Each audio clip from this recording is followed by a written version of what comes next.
ګرانو کتونکو سلامونه کوم. الب خان شیرپو یم، کیمرامین راسره یاسر خان دی او دا مهال زه تنګي په هسپتال کې موجود یم.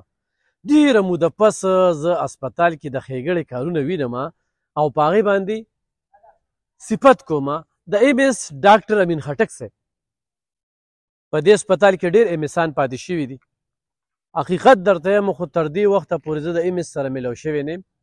چې رالم نو چېرته راغلی وم، دلته کې ملګری دی او هغه ملګري له راغلی وم.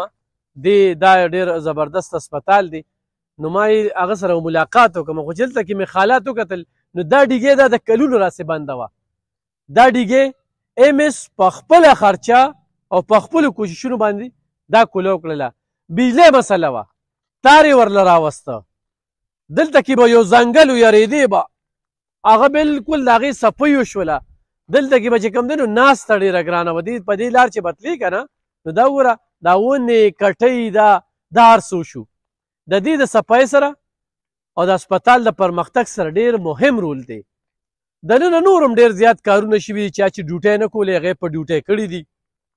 ورسره چې کوم دی نو اصل خبره دا ده چې ډاکټران یې ځان سره په اعتماد کې اخیستي دي او په هغې کې ډاکټر کاشف صاحب د هغه ذکر هم کوم. داسې نور ډېر یو شمېر ډاکټران چې کوم دي هغه ټول هغه ځان سره په اعتماد کې اخیستي دي او ډېر په میشن باندې لګیا دي. نو ډېرو ځینو کې دا خبرې دا کېږي چې د کلي سړی په کلي کې کار نه کوي، خو ډېرو ځینو کې دا دی چې د کلي سړی ډاکټر امین خټک صاحب زه ډېر پخوا نه پېژنم.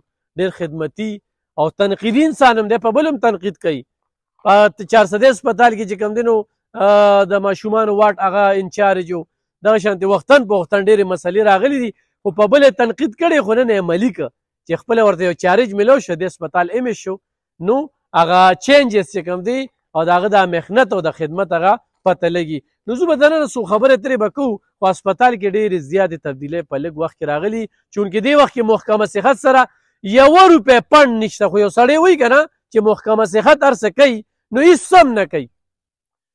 نو یو د راډینګ سپی نه ده، دا هم چې کوم دی نو ډیچو دا د خپله جیب او د خپلو تیلو خرچې نه کوي، هېڅ هم نشته.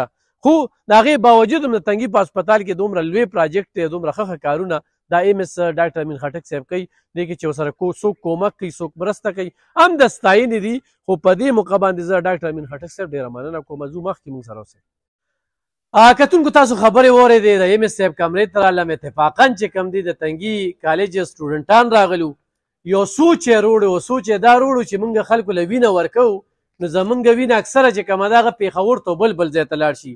خو مونږ دونه وخت کې داسې مخلصه ایم ایس نو لیدلې، داسې ویژن هم نو لیدلې، داسې سوچ هم نو لیدلې چې په دې هسپتال کې کوم د ترقۍ عمل ډېر په تیزۍ سره روان دی. نو موږ خپلو کې سوچ وکړو او رالو او دغه خبره کړو. نو دا خبرې چې ما واورېدې ډېر زیات خوشحاله هم شوم چې زموږ په سټوډنټانو کې داسې جذبې شته دی. نو بیا ایم ایس صاحب سره هم خبرې کولې.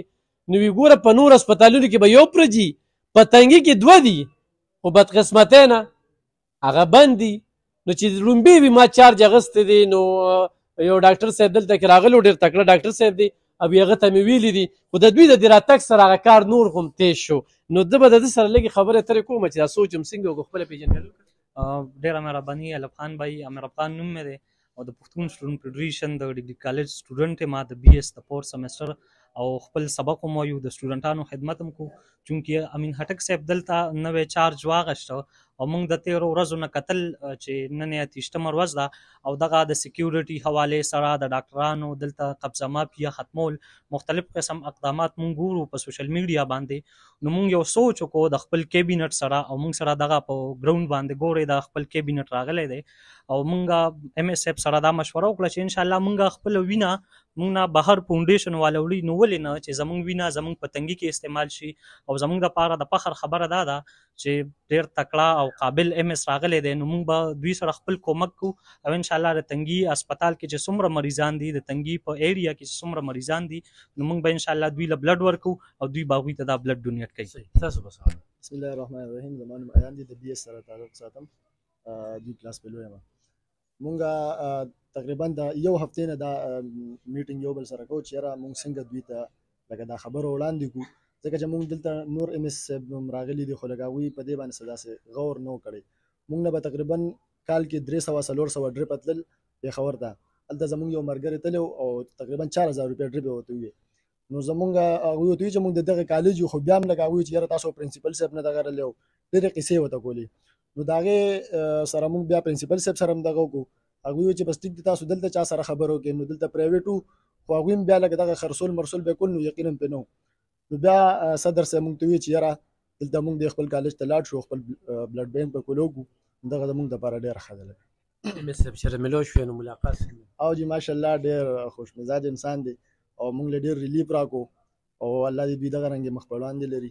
سوچ اجتماعي دی. او جی مونږ ماشاءالله اصل کې انفرادي سوچ د پاره ایم اس هم بدنامو، ډاکټر هم بدنامو کنه. هغه یو خبر وکړل تاسو ته موکړه چې دلته کې په آداب باندې مونږ اوس کار کوو، خلک علاج نه کوي.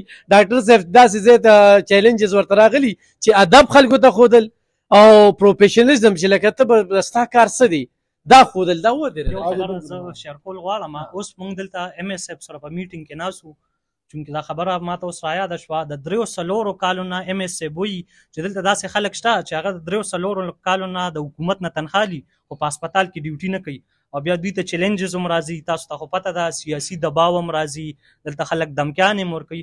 نو ایم ایس صاحب سینه لکه د غر ساته او انشاءالله د پښتون سټوډنټ فیډریشن ځوانان به تا سره اوږه په اوږه ولاړ وي.